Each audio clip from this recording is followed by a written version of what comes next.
Bonjour chers amis, soyez tous le bienvenue dans votre émission France en direct. Je veux me diriger à vous qui êtes en train d'assister à cette émission et vous êtes une personne complètement désespérée. Vous ne savez plus quoi faire dans votre vie parce que vous êtes une personne que ça fait longtemps que vous avez laissé de faire du progrès dans votre vie. Vous donnez un pas en avant, mais vous donnez 3, 4, 5 en arrière. Votre vie, elle se trouve bloquée. À chaque fois, il apparaît d'autres situations qui vous mettent dans le désespoir total. Vous dites, vous affirmez, Armando, ma vie, elle est au fond du puits. Je n'arrive plus à m'en sortir.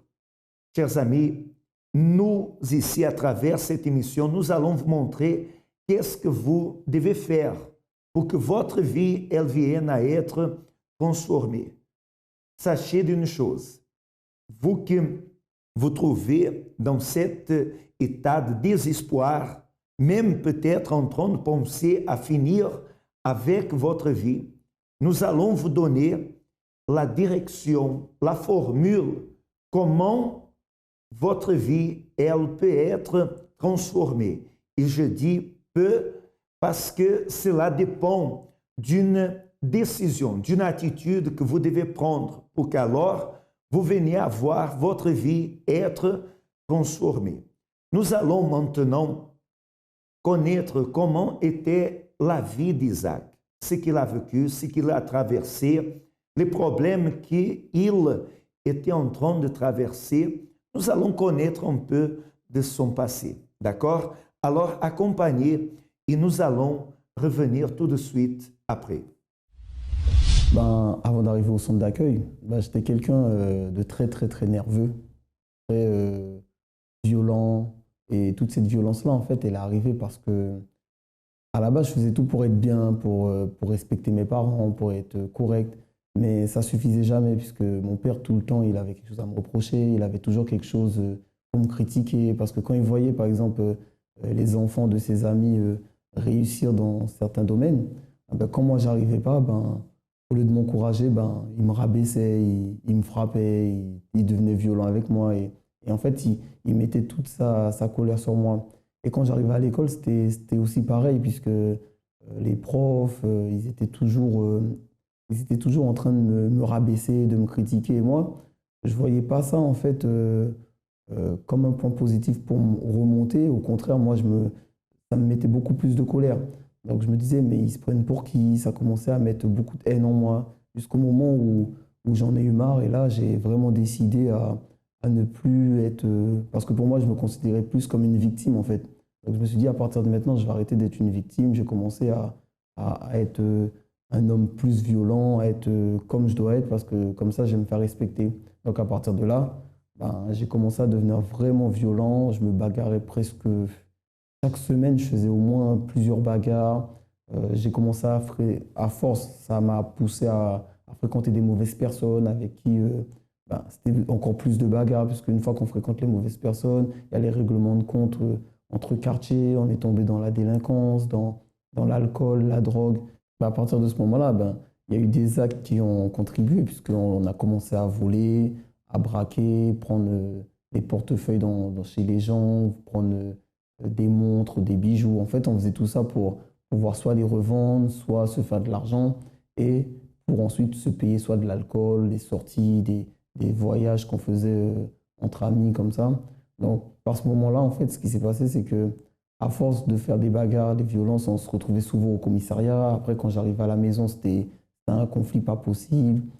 Avec mon père, ça s'est beaucoup empiré jusqu'au moment où on s'est même battu. On s'est battu parce que quand je suis arrivé à ce stade-là, en fait, j'avais plus de respect ni pour enfants, ni pour adultes. En fait, pour moi, il n'y avait plus cette conscience, en fait. Donc, pour moi, que ce soit un enfant ou un adulte, je lui parlais de la même façon. Donc, ce qui fait que j'étais arrivé dans un état où j'étais devenu limite incontrôlable. Je croyais vraiment qu'en moi et en mes amis. Et je savais que Dieu il existait, mais c'était pas c'était pas dans ma tête, en fait. C'était juste une vérité générale. Donc, de là, ben, on s'est retrouvés dans des soirées où même on a failli se faire tuer plusieurs fois, parce que des fois, c'était dans des quartiers chauds. Et arrivé là-bas, tout se passait bien au début, mais une fois que tout le monde avait bu, une fois que des fois d'autres bandes de rivaux venaient et nous croisaient là, ben, ils nous attendaient à la sortie, ils nous attendaient dehors. Euh, on a failli se faire tuer à plusieurs reprises. Parce que des fois, on partait en soirée à 2 ou à 3, et arrivé là-bas, on se retrouvait face à 15, 20, des fois 50 jeunes qui nous attendaient parce qu'on avait frappé un de leurs amis ou le frère de quelqu'un de leur quartier. Et souvent, je rentrais chez moi en sang, vêtements déchirés parce que bah, je m'étais fait frapper par plusieurs personnes. Après, on allait se revenger. Et en fait, c'était un cercle qui continuait comme ça, et jour après jour. C'était toujours violence, bagarre, agression. À l'école, ça se passait mal. Je me faisais virer. Après, j'arrivais à la maison.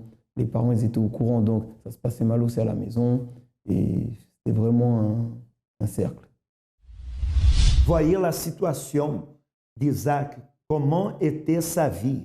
Violon, un délinquant, lui dans la drogue, alcool, c'est-à-dire les sorties, mauvaise compagnie, vol. C'était sa situation, due justement aux critiques de son père, à personne ne croire en lui. Alors, pour essayer de s'en sortir, il a poursuivi le mauvais chemin. Il a fait le mauvais choix, ce qui a enfoncé sa vie, qui l'a fait justement creuser dans le fond du puits qu'il se trouvait. Et à chaque fois, ce fond du puits était plus profond. La souffrance, elle augmentait à chaque fois, et plusieurs fois, il était au commissariat. C'est-à-dire, là, c'était la vie, c'était justement le passé d'Isaac. Mais vous pouvez être sûr, les personnes qui viennent ici dans l'émission pour raconter son expérience, c'est parce qu'elles ont eu un passé. Mais actuellement, ce moment même, sa vie est complètement différente. Et lui, il va nous raconter justement ce qu'il a fait, l'attitude qu'il a prise pour que sa vie, elle vienne à être transformée. Je vais laisser aussi à votre entière disposition l'ami 24 heures, afin que vous puissiez appeler, que vous puissiez vous confier en toute privacité. Vous allez pouvoir raconter quelle est la situation que vous êtes en train de traverser, et vous allez être orienté, vous allez être conseillé. Vous pouvez le faire à travers le 01 53 35 85 12. Appelez. Nous savons écouter. Et comme nous savons écouter, nous savons aussi conseiller. Alors, faites cela, parce que sûrement, vous allez recevoir une aide que vous en avez besoin. D'accord? Et nous allons maintenant savoir quelle attitude Isaac il a pris. Après tant de souffrances, tant de problèmes, après le mépris de sa propre famille, après s'enfoncer dans l'alcool, la drogue, le vol, dans la délinquance, nous allons savoir qu'est-ce qu'il a fait pour s'en sortir de cette situation. Accompagnez et nous allons revenir tout de suite après. Ben, je suis arrivé au centre d'accueil dans un premier temps, j'étais ivre complètement, que j'étais venu pour faire plaisir à ma mère. Et comme la veille, j'étais dans une soirée, j'avais beaucoup bu, et comme j'avais donné une parole à ma mère que pour la fête des mères, j'allais venir, donc j'ai dit, bon, ça sera ce dimanche-là, je vais venir avec elle. Donc je l'ai accompagnée pour lui faire plaisir. Et honnêtement, bon, le premier jour, j'entendais la parole malgré que j'étais ivre, mais ça ne me parlait pas vraiment. J'étais là, j'étais plutôt content parce que bon, j'ai fait plaisir à ma mère, c'est la fête des mères. Une fois qu'on est rentré, ben, j'ai vu qu'elle était contente. Et là, j'ai repris mes activités. Donc, j'ai continué à boire, j'ai continué à sortir, j'ai continué à faire mes affaires. Et de temps en temps, je l'accompagnais pour lui faire plaisir. J'avais aussi remarqué que plus je l'accompagnais pour lui faire plaisir, plus quand je buvais, même si je rentrais ivre, elle me disait rien en fait. Et elle faisait plus attention à ça. Donc, j'avais l'impression que c'était un échange. Donc, je venais à l'église, ça lui faisait plaisir. Et à côté, elle me laissait sortir, boire. Et quand elle voyait des bouteilles dans ma chambre, elle ne me disait plus rien. Donc, à partir de là, j'ai continué à venir, à venir. Et honnêtement, au fur et à mesure, moi-même, je me suis fait surprendre puisque la parole, je l'entendais même si je ne faisais pas attention, même si je venais pour faire plaisir à ma mère, la parole, je l'entendais. Ce qui fait que quand je commençais à sortir avec mes amis, il y a des choses par rapport à ce que j'entendais que je commençais à plus faire. Mes amis, par exemple, quand on allait pour voler ou dépouiller quelqu'un, avant, j'étais le premier à vouloir aller, j'étais le premier à vouloir prendre une montre, prendre quelque chose, à choisir ce que je veux. Et là, par contre, je commençais à dire à mes amis, non, mais ces choses-là n'ont pas de valeur, ça sert à rien, on va attendre, on va essayer de trouver quelqu'un d'autre. Je laissais des échéances parce que j'avais plus la même envie, en fait. Et au fur et à mesure, ça a continué comme ça, tant que je venais en parallèle au centre d'accueil. Et jusqu'au moment où mes amis ils ont commencé à me demander, mais attends, mais qu'est-ce qui t'arrive? Avant, tu étais le premier à faire ci, maintenant, chaque fois qu'on va faire quelque chose, tu ne veux plus venir, tu ne veux plus faire trop ci, tu n'es plus trop comme ça. Et ça a causé un conflit entre eux et moi. Et moi, ça a causé un conflit entre moi et moi-même, puisque en fait, je ne savais plus maintenant où me situer, puisque quand j'étais avec mes amis, je n'arrivais plus à faire les mêmes choses. Et quand j'étais tout seul, je ne savais plus quoi faire parce que j'allais à l'église pour faire plaisir à ma mère, mais à côté, je n'avais plus les mêmes envies de faire. Et là, ça a causé vraiment un conflit sur moi-même. À partir du moment où je suis arrivé au centre d'accueil, j'ai été tout de suite pris en charge par des jeunes, les ouvriers, les pasteurs. J'ai eu beaucoup de conseils parce que c'est aussi ce côté-là, c'est que malgré que je venais pour faire plaisir à ma mère, j'étais quand même pris en charge par d'autres personnes, ce qui fait que chaque parole que j'entendais me poussait à prendre des décisions. Mais malgré ça, à côté, je continuais à faire ma propre vie. Et à force de jouer un peu sur les deux côtés, un jour, je suis sorti de l'église et le lendemain, j'ai beaucoup bu. J'ai pris ma voiture, j'ai commencé à tourner dans le quartier, musique à fond. Et j'avais embarqué un de mes amis avec moi. On était là, on frimait dans le quartier avec, et j'avais commencé à boire. Et tout d'un coup, en fait, l'alcool, ça monte pas tout de suite, en fait. Pendant que je conduisais, l'alcool est monté. Et là, je me rappelais plus de rien, je voyais plus rien. Et j'ai pris un rond-point à grande vitesse. Et en sortant du rond-point, j'ai perdu le contrôle du véhicule. Donc, j'ai percuté. En fait, j'ai écrasé un arrêt de bus. L'arrêt de bus, il est complètement tombé. J'ai dévasté 3-4 poteaux au bord de la route. Et j'ai percuté 3 voitures. Et tout ça en une fraction de seconde. Et ma voiture, elle était complètement pliée, elle était complètement écrasée.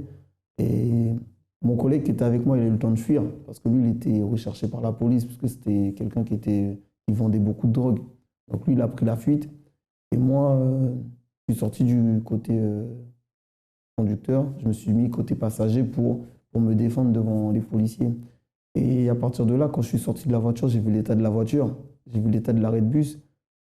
Ça m'a vraiment mis une vraie claque parce que je me suis dit, heureusement qu'il n'y avait personne à l'arrêt de bus parce qu'il y aurait des enfants, parce que c'était une journée en semaine. Je me suis dit, s'il y aurait des enfants, s'il y aurait des personnes, ça se trouve, j'aurais pu tuer je ne sais pas combien de personnes. Et c'est là que j'ai pris conscience du danger que j'étais dans cet état. Et à partir de là, j'ai commencé à faire une vraie bagarre contre moi-même.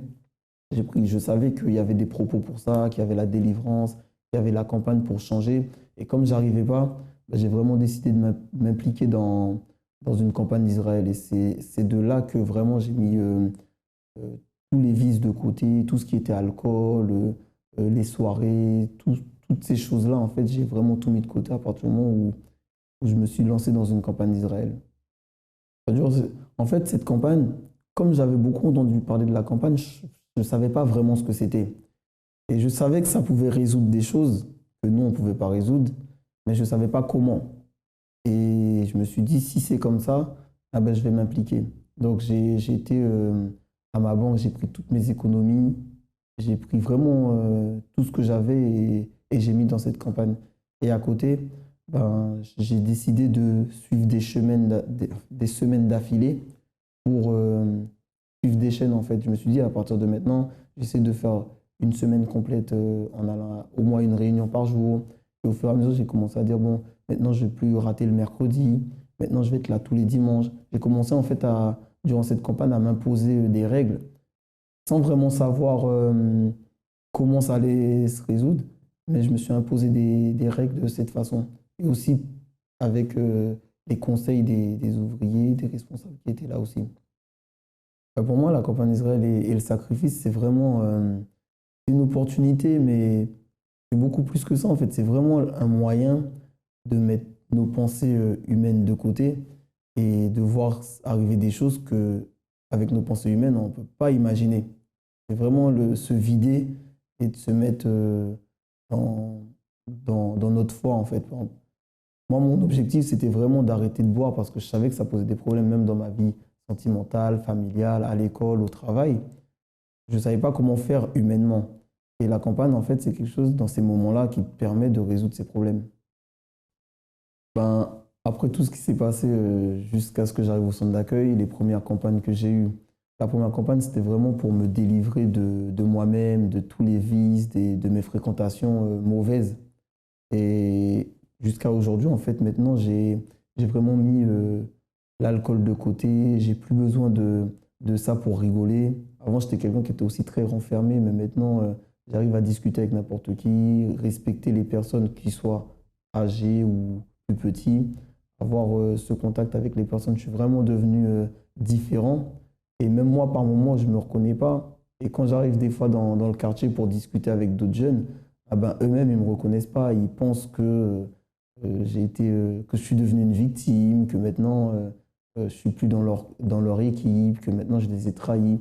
Et aujourd'hui, ben, à travers la campagne, ben, je vois de plus en plus de choses arriver parce que c'est un sacrifice qui apporte beaucoup. Aujourd'hui, ben, c'est fini les bagarres. Les bagarres, c'est fini. Les règlements de compte, c'est fini. Je peux marcher dans n'importe quel quartier, dans n'importe quelle ville, sans être recherché par quelqu'un. Les soirées aussi, tout ça, j'ai mis de côté. L'alcool, la drogue, les ventes aussi, puisque je vendais les braquages, les vols. Franchement, j'ai vraiment tout mis de côté, en fait. C'est quelque chose que j'ai plus besoin.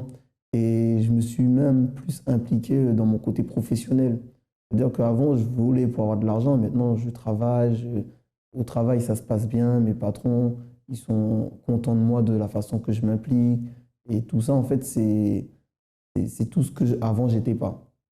Ouais, aujourd'hui, je suis vraiment quelqu'un de différent. Je suis tranquille, en fait. J'ai plus besoin de montrer aux personnes que je suis une victime ou que je suis. En fait, j'ai plus rien vraiment à prouver aux personnes. Je suis vraiment tranquille.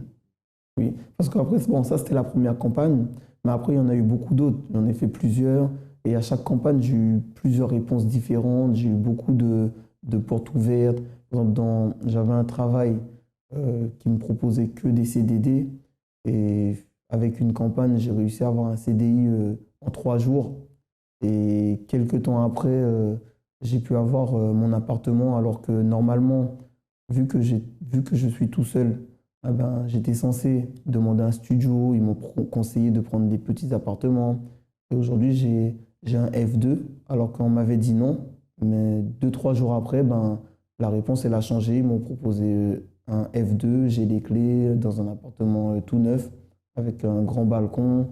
Et dernièrement encore, mon patron, ben, j'avais des soucis avec lui puisqu'il ne me donnait pas de jours de repos, j'étais toujours fatigué, j'étais toujours épuisé. Ben, dans la dernière campagne encore, ben, j'ai été le voir et depuis, ben, beaucoup de choses ont changé. Il me donne les jours de repos que je veux, il me propose des formations, il m'ouvre plus de portes, ce qui fait que, franchement, la campagne, c'est à chaque fois quelque chose qui renouvelle une autre chose. Il y a toujours, ça apporte toujours quelque chose. Le centre d'accueil, c'est un lieu où vraiment on vient comme on est et on laisse là nos poids, on laisse là tout ce qu'on est pour vraiment devenir quelqu'un d'autre parce que ça nous enseigne comment en fait devenir quelqu'un comme Dieu il veut en fait.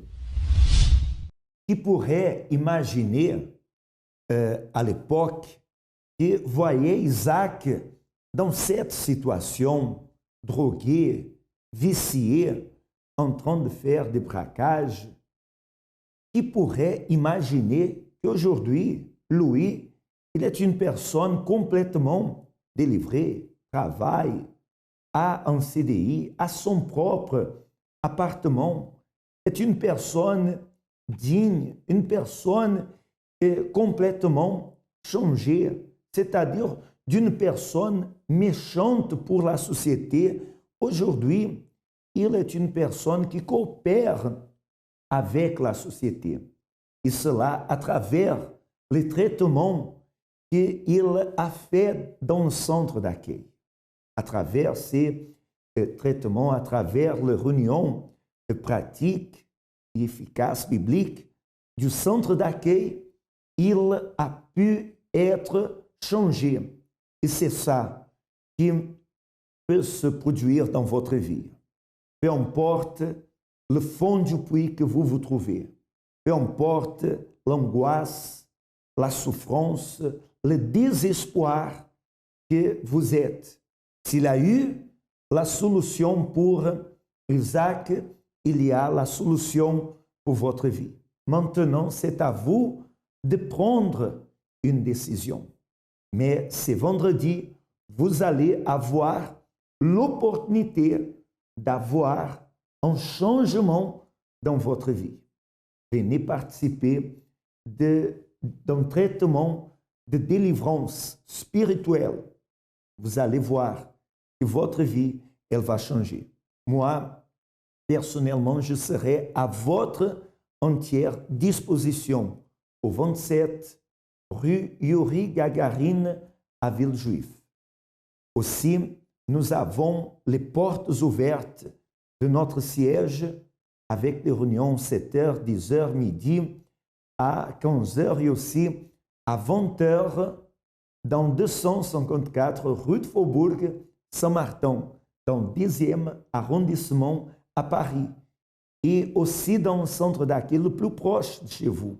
Si vous voulez connaître le plus proche, il suffit d'entrer dans notre site web www.centredaccueil.net et vous allez marquer la ville que vous êtes et alors vous allez savoir justement quel est le centre d'accueil le plus proche de chez vous. Ce que vous ne pouvez pas faire, c'est rester comme ça, bras croisés dans le canapé, rester en train de vous lamenter, de présenter des excuses, parce que, regardez, si vous prenez le temps justement que vous utilisez pour présenter des excuses, pour ne pas donner ce pas, si vous échangez à travers votre attitude, et ce vendredi, vous prenez cette décision de participer de ces traitements de délivrance spirituelle, vous allez voir les résultats. De la même façon qu'Isaac, il a eu le changement, vous allez avoir aussi. Nous allons à un autre cas véridique et d'ici à quelques instants, on reviendra avec vous. Alors avant, j'étais quelqu'un de très colérique, de très refermé sur moi-même. Je doutais de tout. J'avais pas du tout confiance en moi. Je faisais des cauchemars. J'étais très négative. Et même à l'école, j'avais pas de résultats positifs à l'école. Et avec ma famille, j'avais beaucoup de problèmes aussi avec mon petit frère parce que j'étais très colérique. Et je tapais tout. Dû à quoi cette colère? En fait, étant plus jeune, j'ai toujours eu des problèmes avec les gens autour de moi et j'ai subi aussi certains attouchements. Donc, du coup, après, je me suis refermée sur moi-même. J'ai eu aussi de la colère et de la haine envers cette personne qui m'avait fait ça. Comment vous vous sentiez à cette époque-là? Frustrée, énervée. J'avais vraiment beaucoup de haine. Et j'avais pas confiance en moi. Je me disais que personne ne m'aimait, que j'étais née pour souffrir, que toute ma vie j'allais souffrir en fait. Et ça a continué jusqu'à mon adolescence, jusqu'à il n'y a pas très longtemps. Et Et puis, en faisant les jeûnes de Daniel, c'est là que j'ai commencé à changer. J'ai voulu investir sur ma vie spirituelle. Je voulais changer, je voulais être délivrée de tout ça. Vous-même, vous avez pris cette décision de changer, de couper avec le passé, de ne plus continuer à charger le passé avec vous. Voilà, parce que j'ai vu aussi autour de moi que je détruisais beaucoup de choses. Quand j'étais en colère, la haine que j'avais détruisait aussi ma famille. Parce que j'avais la relation avec mon petit frère, ma famille, était complètement détruite. Et je donnais une apparence à l'église, parce que je venais à l'église, mais je ne pouvais pas continuer à jouer la comédie comme ça. Je voulais être sincère avec moi-même et arrêter d'être en colère, être énervée et chercher ma délivrance véritablement pour avoir le Saint-Esprit. Donc je me suis investie sur ça en faisant le jeûne de Daniel. J'ai fait les sacrifices physiques, matériels. J'ai fait tout, je me suis donnée entièrement. Et j'ai vu les résultats. J'ai le Saint-Esprit aujourd'hui grâce à Dieu. Et j'ai une paix à l'intérieur de moi, la paix que je n'avais pas avant. Je l'ai aujourd'hui. Et la colère? La colère, j'ai plus. Et avec votre frère? Ça va très, très bien. La famille? Aussi. Comment vous vous sentez aujourd'hui? J'ai une joie, j'ai une paix. Et ce que je veux, c'est que d'autres personnes puissent connaître cela. Je suis tellement bien avec moi que j'ai envie de partager, j'ai envie de donner l'opportunité à d'autres personnes de connaître ce que j'ai connu. Ça vaut la peine, ça ne vaut pas la peine de sacrifier, de se donner, s'investir? Il faut, il n'y a que ça. Si on veut vraiment connaître la vraie paix, le vrai résultat positif, il faut se donner à fond. Il faut s'investir au maximum. Qui a fait ça dans votre vie? C'est Dieu. Amen. Amen. Que Dieu vous bénisse, alors, Olivia. Félicitations. La parole de Dieu est vivante et efficace. La preuve sont les cas véridiques. Chers amis, c'est à vous la décision. C'est dimanche. Faites une épreuve. Faites justement cette épreuve. Et venez placer votre vie entre les mains de Dieu, appuyez sur sa parole. Vous allez voir que ce que votre expérience, vos connaissances, vos amis, votre avocat, peu importe le professionnel que vous avez confié votre vie à lui, n'a pas pu faire, la parole du Dieu vivant, elle pourra faire dans votre vie. Prenez votre décision et vous allez voir que votre vie, elle aura un nouveau départ. D'accord? Chers amis, a été un immense plaisir d'être là ensemble avec vous à travers cette émission. Que le Tout-Puissant illumine votre vie. À la prochaine.